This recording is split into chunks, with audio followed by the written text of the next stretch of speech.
Hi! Hello! Welcome to my YouTube channel. It's me Uma Telugu వంటలు. ఇప్పుడు మెంతాకు చిక్కుడుగాయ ఫ్రై ఎలా చేయాలో చూద్దాం. పచ్చిమిర్చితో మెంతాకుతో టేస్ట్ మాత్రం అద్దిరిపోతుంది. మీరు ఇంట్లో ఒకసారి ట్రై చేయండి.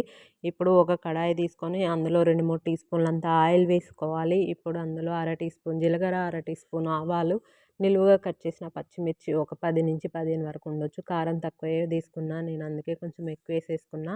అర టీ స్పూన్ అల్లం వెల్లుల్లి పేస్ట్, ఆ తర్వాత అర టీ స్పూన్ పసుపేసుకోవాలి. అవి కాస్త మగ్గాక ఫ్రెష్‌గా కడిగి పెట్టుకున్న ఒక 2 మెంతు కట్టలు సన్నగా తురుముకోవాలి.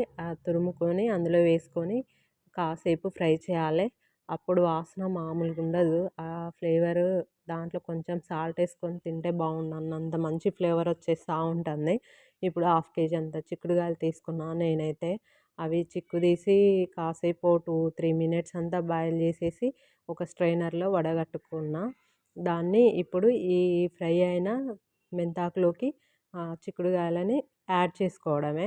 యాడ్ చేసుకున్నాక వీటిని ఎంత బాగా కలుపుకోవాలి. ఎంత కలుపుకుంటే అంత ఆ ముక్కలకి ఆ ఫ్లేవర్ యాడ్ అయ్యి టేస్ట్ డబుల్ అవుతుంది. ఇది చాలా ఈజీ రెసిపీ, క్విక్‌గా అవుతుంది. టేస్ట్ మాత్రం అంతకన్నా డబుల్ త్రిబుల్ ఉంటుంది. మీరు ఇంట్లో ఒకసారి ట్రై చేసి ఎలా ఉందో కామెంట్ బాక్స్‌లో కామెంట్ పెట్టండి. Please subscribe, like and share my channel. ఇప్పుడు సాల్ట్ వేసుకున్నాం కదా, ఆ సాల్ట్ వేసుకున్నాక దాన్ని బాగా కలుపుకోవాలి. ఆ సాల్ట్ మెంతాకి ఇంకా బాగా ముక్కలకు పట్టేసి టేస్ట్ అదిరిపోతుంది కదా. ఇప్పుడు ఏం లేదు, ఇంకా అయిపోయింది కర్రీ. అవసరమైతే ధనియా పౌడర్ని మర్చిపోయిన వేయడం, మీరు ధనియా పౌడర్ యాడ్ చేసుకోండి. టేస్ట్ అదిరిపోతుంది. ఇప్పుడు ఒక బౌల్ తీసుకొని, సర్వింగ్ బౌల్ తీసుకొని అందులోకి ఈ చిక్కుడుకాయ కూరని సర్వ్ చేసుకోవడమే.